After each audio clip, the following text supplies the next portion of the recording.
দেখতে দেখতে কতগুলো দিন কেটে গেল। এখন যাওয়ার পালা। স্বাভাবিকভাবে মনটা তো একটু খারাপ হয়েই গেল। হ্যালো এভরিওয়ান, কেমন আছো তোমরা সবাই? আশা করি সবাই খুব ভালো আছো। দেখতে দেখতে অনেকগুলো দিন কেটে গেল, আজ বাড়ি ফেরার পালা। তাই দুদিন আগে থেকে মনটা একটু খারাপ হয়ে যাচ্ছিল, কিন্তু কিছু করার নেই, দুবারই মিলিয়েই তো থাকতে হবে। তাই আজকে আমি বাড়ি চলে যাব। আজকে বাড়ি যাওয়ার পিছনে অনেকটা কারণও আছে। না হলে হয়তো আরও 2 দিন থেকে যেতে পারতাম, কিংবা আরও 2দিন আগেও যেতে পারতাম। তারও কারণ আছে যে কেনই বা আজ অবধি থেকে গেলাম। আজ হলো বৃহস্পতিবার। নর্মালি আমি বৃহস্পতিবার ওই বাড়ি থেকে আসিও না, কিংবা এই বাড়ি থেকে যাইও না। এবার থেকে গেলেও ওই বাড়ি থেকে তো একদমই আসতে দেয় না। আর আজকে সকাল সকাল বাবাই আর ছেলে দুজন মিলেই লাগেজ গোছাতে শুরু করে দিয়েছে। কারণ প্রতিবারই যখন আমি আসি তখন খুব অল্প ব্যাগ হলেও যাওয়ার সময় দেখি ব্যাগের সংখ্যা একটা হলেও বেড়ে যায়। আসলে এখানে যে কদিন থাকি তার মধ্যে সুরজিৎ কিছু জিনিসপত্র ওই বাড়ি থেকে নিয়েও আসে, আবার এই বাড়ি থেকে ডুবকুর জন্য দাদান কত কিছু দিয়েও দেয়। সব মিলিয়ে ব্যাগের সংখ্যা অনেকটাই বেড়ে যায়। আর সুরজিতের অনেকটা রাগও করে, কারণ সুরজিৎকেই সবটা নিয়ে যেতে হয়। তাই ও সবসময় সব গুছিয়ে দেয়, আজকেও তাই। আর দেখো বাবাই যেগুলো যেগুলো বলছে ও সেগুলো নিয়ে দিচ্ছে। ও এখন থেকেই বাবাইয়ের সাথে সাথে অনেকটা কথা শোনে, বাবাইকে অনেকটা হেল্পও করে দিচ্ছে। যতবার যা বললো ততবার ডুক্কু সেগুলো এনে দিল। তোমরা দেখতেই পাচ্ছ সেটা। আমি যবে থেকে এসেছি তবে থেকে প্রায় বৃষ্টি হয়েই যাচ্ছে। আসলে বর্ষাকাল তো নেমেই গেছে। আর দেখো কি জোরে বৃষ্টি শুরু হয়ে গেছে, আর আমি চলে এসেছি রান্নাঘরে। আর আজকে প্রথমে যেটা দিয়ে খাওয়া হবে সেটা হলো মাছের তেল। গত 3 দিন ধরে তোমাদের সাথে যে ব্লগগুলো শেয়ার করছি তাতে আমার বেশিরভাগ দিনই নিরামিষ খেতে হয়েছে। কারণ গুরু পূর্ণিমা ছিল, মঙ্গলবার ছিল। ওদিকে বাবু আমার জন্য আর তার নাতির জন্য নিয়ে চলে এসেছে 3 থেকে 4 রকম মাছ। তো সেইগুলো যাতে খেয়ে যেতে পারি, মা বারবারই বললো যে তোদের জন্য যেহেতু এত আশা করে বাবা মাছ নিয়ে এসছে, তবে হয় খেয়ে যাবি কিংবা নিয়ে যাবি। ডুকুকে নিয়ে মাছ নিয়ে আসা এভাবে তো সম্ভব নয়। তাই ভাবলাম তাহলে একেবারে মাছ খেয়ে দিয়ে বৃহস্পতিবার দিন বিকালবেলাতেই বাড়ি যাব। আর মাছের তেল খেতে আমি যে কি ভীষণ ভালোবাসি সেটা আর বলার কথা নয়। অন্য কিছু যদি নাও দেয় কেউ, আমাকে যদি মাছের তেল দিয়ে 1 থালা ভাত দিয়ে দেয়, আমি সবটাই কিন্তু খেয়ে ফেলতে পারবো। এতটাই আমি মাছের তেলটা ভালোবাসি। এদিকে আজ শুধুমাত্র পেঁয়াজ আর লঙ্কা দিয়েই ভাজলাম, কখনো বেগুন দিয়েও ভাজি, সেটাতেও টেস্টটা অনেকটা ভালো হয়। ওইদিকে মাছের মাথাও রয়েছে, ওদিকে রয়েছে পমফ্রেট, আরও অনেক মাছ ছিল, ওদিকে কাতলা আছে। তো আগের দিন তো বাবু অনেক মাছ নিয়ে এসছে, সেগুলোকে মা ধুয়ে সবটা ঠিক করে রেখে দিয়েছে আর ফ্রিজে রেখে দিয়েছিল। এখন এগুলোকে আগে থেকেই বার করে দিয়েছে। ওদিকে আমি পুঁই শাকও ভীষণ ভালো খাই, তোমরা দেখতেই পেলে পুঁই শাকও কেটে রেখে দিয়েছি, যেটা মাছের তেল দিয়ে হবে। ওই যে বাবু এত মাছ নিয়ে এসে রেখে দিয়েছে, তাই সব কিছু আইটেমই মাছ বা মাছের মাথা দিয়েই হবে। ওদিকে ডুকু মামাইকে আর দিদিভাইকে পেয়ে কত আনন্দে খেলছে দেখো। আমাদের দুবাড়িতে রান্নাঘর থেকে জানলা দেখা যায়, আর এই বৃষ্টি দেখতে দেখতে রান্না করতে আমার তো বেশ ভালোই লাগে। আর তার সাথে যখন পছন্দের রান্না হয় তখন তো কোনো কথাই নেই। ওদিকে ডুগ্গু মামাই আর দিদিভাইয়ের সাথে খেলছে। ভাবলাম তাহলে এই সুযোগে খাওয়াটা হয়ে যাক, কারণ ডুগ্গু যখন জেগে থাকে তখন আমরা একদমই খেতে বসতে পারি না। ও আমাদের খাবার খেতে চায়, অন্য সময় খাবার দিলেও আজকে তো মাছের তেল একদমই দেওয়া যাবে না। তাই জন্য আমি আর সুরজিৎ রান্নাঘরে খেয়ে নিয়েছিলাম। ওদিকে ঘরে এসে ওকে একটু কলা খাওয়াবো, কিন্তু ও তো খেলার চোটে একদমই খাবে না। ওইদিকে ওর মামা ডুগডুগি বাজাচ্ছে, দিদি ঝুনঝুনি বাজাচ্ছে, আর খাওয়াচ্ছি বলে কত রেগে যাচ্ছে দেখো। তারপর বৃষ্টিটা একটু কমেছে, ওদিকে ডুগুকে নিয়ে আমি একটু বেরিয়েছিলাম, ও দিদিভাইয়ের সাথে ঘুরছিল। আর আমি যখন এই বাড়িতে থাকি ওর স্নান আর খাওয়াটা মাই করিয়ে দেয়। যাই হোক, ও স্নান করিয়ে দিল মা, আর এখন হচ্ছে রান্নাঘরে এসে দেখি পমফ্রেট। তো আজকে বললামই যে ভীষণ সুন্দর সুন্দর খাওয়া, সবই আমার পছন্দের। আর দেখো কত কি হয়েছে। লাস্টে মাছের মুড়োটাও মা আমাকে ভেজে দিয়েছিল। আর আজকে এত কিছু দিয়ে আমার লাঞ্চ সারলাম।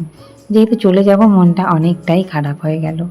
যাই হোক, বিকালই বেরিয়ে পড়বো, কারণ কখন বৃষ্টি আসে বলা যায় না। ওদিকে প্রতিবারের মতো দাদান একটা 500 টাকার নোট ওকে দিয়েছিল, আর দিম্মা সেটা পকেটে ভরে দিয়েছিল। আর আমি যখন কোথা থেকে ফিরি তখন আমি একদম সাজি না, সেটা আমার মুখ দেখেই তোমরা বুঝতে পারছো। ডুকু চলে এসেছে দিম্মার সাথে আগে টোটো দেখার জন্য, আর দাদানও চলে এসছে এগিয়ে দিতে, কারণ আবার কবে আসবে। আর এই কটা দিন ও যেভাবে দাদানকে ডেকেছে, দাদান আর দিম্মা ওকে ভীষণভাবেই মিস করছিল। সেটা বারবার বলছিল যে অনেকটাই ঘরটা ফাঁকা হয়ে গেল। ওই যে বললাম, সব জায়গায় মিলিয়েই তো আমাদেরকে থাকতে হবে। তারপর প্রায় সন্ধ্যা হয়ে যায়, তখন আমরা নেমে গেছি নালিকুল স্টেশনে। ট্রেনটা বেশ ভালোই ভিড় ছিল। যাই হোক, এখন তো নেমে গেছি, একটু রিল্যাক্স হলাম। ট্রেনে যতক্ষণ ভিড় থাকে ততক্ষণ যে কী কষ্ট হয়, ডুক্কুকে নিয়েই বেশি চিন্তা হয়। যাই হোক, এখন যদি টোটো পেয়ে যাই তবেই ভালো, নাহলে ডুক্কু একদমই কান্নাকাটি করছে। ও বাবা, দেখছি একটা টোটো একদম ভিড় হয়ে গেছে। যাই হোক, পরের টোটোতে আমরা উঠে গেছি। শুনেছি এই মাসে নাকি প্রচুর লোক যাচ্ছে। আমি তো প্রথম সপ্তাহে চলে গেছিলাম, তাই আর দেখা হয়নি, কিন্তু আজকে বৃহস্পতিবার, তাও দেখো বিকালের দিকে কম বেশি অনেক লোকই যাচ্ছে। গ্রামে এসে কেমন লাগছে ফিরে এসে? ভালো না, আমার শহরই ভালো। তাহলে আসিস কেন এখানে? যা যা, ওখানে যা। আমি আর জন্য এলাম, আমরা দুজন এখানে থাকো। যা তুই যা। বাবা এই মিলটা একবার দেখো শুধু।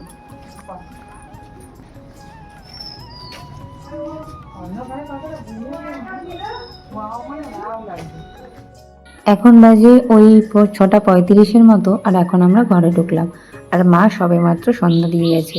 ডুগ্গুকে ওই ঠাম্মির কাছে রেখে আমরা ঘরে চলে এসেছি, কারণ যেহেতু ঘরটা অনেকদিন বন্ধই ছিল, খুব মাঝে মাঝে খোলা হতো।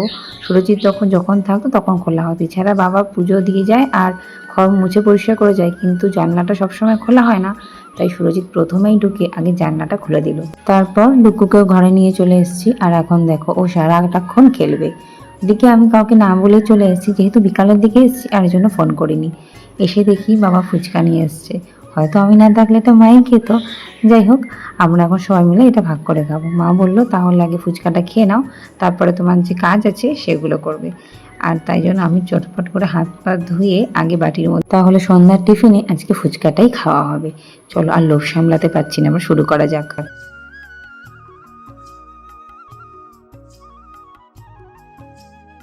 তোমাদের প্রথমেই বলেছিলাম যে আজকে কেন বাড়ি চলে যাচ্ছি, তার পেছনে একটা কারণ আছে। সেটা হলো আমি বেশ কিছুদিন শ্রীরামপুরে এসেছিলাম, আর এই জন্য আমার পুজো প্রতিদিন দেওয়া হলো, বৃহস্পতিবারের যে ঘট পাতা সেটা আর দেওয়া হয় না, যেহেতু আমি সুন্দর করে গুছিয়ে দিই, সেটা বাবা দিতে পারে না। তাই জন্য আমি বলে যাই যে বৃহস্পতিবারে কিছু করতে হবে না, তুমি নর্মাল পুজো দিয়ে যাও। 2 সপ্তাহ আমি বাড়িতে ছিলাম না বলে পুজো দেওয়া হয়নি। আর সামনের 2 সপ্তাহের মধ্যে আমাদের একটা আনন্দ ওষুধ মানে আদর পড়ার কথা আছে, তাহলে তো একদমই আর পুজো দিতে পারবো না, তাহলে প্রায় অনেকটা দিন হয়ে যাবে যে আমার বৃহস্পতিবারে ঘট পাল্টানো হবে না। তাই জন্য তড়িঘড়ি করে বৃহস্পতিবার বিকালবেলায় চলে এসেছি। আর মা বলে লক্ষ্মীর ঘট পাতার আসল সময় হলো নাকি বৃহস্পতিবার সন্ধ্যাবেলা, কিন্তু আমরা তো সবাই সকালবেলাতেই পেতে ফেলি। ওদিকে মা আসার সময় আমাকে কিছু ফুল, বেলপাতা আর তুলসী পাতা দিয়ে দিয়েছিল, যাতে আমি যদি কিনতেও না পারি আসার পথে, তাহলে যাতে এগুলোতেই হয়ে যায়। আর আমি ফেরার পথে কয়েকটা সন্ধ্যামালাতি ফুলও নিয়ে চলে এসেছিলাম, যেগুলো একদম বিকালবেলাতেই ফোটে।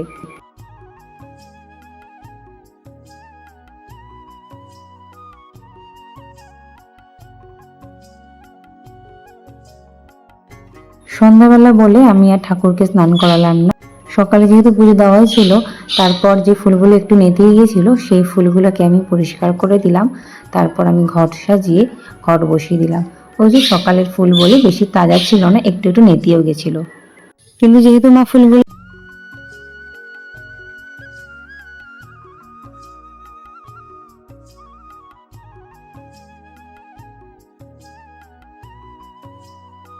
যেহেতু আমি আমার সিংহাসনের সামনের অংশটাতেই ঠাকুরদের আমি খেতে দিই বা বাটা সাজাই, আলাদা কোনো কাঠ দিই না, এই জন্য আমি বেশিরভাগ টাইমটাই চেষ্টা করি বাসনগুলো ভিজা থাকলে একটু মুছে তারপরে বসানোর। ওইদিকে আজকে বৃহস্পতিবার বলে কলা, একটু মুরগি, একটু চিড়ে এটা দেওয়ারই ইচ্ছা আছে, তাই চিড়েটাকে একটু ভালো করে ধুয়ে নিচ্ছি। আসলে দিনের বেলায় সবসময় সম্ভব হয় না সবটা সাজিয়ে দেওয়ার, ডুগ্গু অনেকটা ছোট, কান্নাকাটি করে, তাই যতটা সম্ভব রাতেই আজকে দিচ্ছি। যখন ডুগ্গু ঘুমায় তখন ভালো করে দিতে পারি, আর যখন ডুগ্গু কান্নাকাটি করে তখন তাড়াহুড়োতে আমাকে একটু পুজোটা সারতে হয়। লয়ে পর্বতে বসি করে আলাপন, সেকালে বিনা করে এলো নারদমণি, যুগলে প্রণাম করি কহিলেন তিনি, হেরো মাতা মর্তপানে চাহু একবার, অন্নাকাশিয়া কি পাপের ফলে অহনিশি নরনারীর সদা দুঃখে জলে। ঠাকুরকে ভোগ নিবেদন করা হয়ে গেছে, আর এখন আমি লক্ষ্মীর পাঁচালিটা পরে নিচ্ছি। সন্ধ্যাবেলায় লক্ষ্মীর পাঁচালি পরার নিয়ম কিন্তু আমি সবসময় সকালেই পরে নিই। ওদিকে আমার পুজো দেওয়া শেষ হয়ে গেছে, বাটা নামিয়ে সবাইকে প্রসাদও দিয়ে দিয়েছি, আর চলে এসছে আজকে লাইটের বিলটা, সেটাই আমি দেখছি যে কত কি এলো। বাড়িতেও যেমন দেখতাম এখানেও আমি সবটাই দেখি। যাই হোক, আজকের এই ভিডিওটা এখানেই শেষ করছি, দেখা হবে খুব তাড়াতাড়ি নতুন আরও ব্লগ নিয়ে। আজকের মতো টাটা, সবাই খুব ভালো থেকো।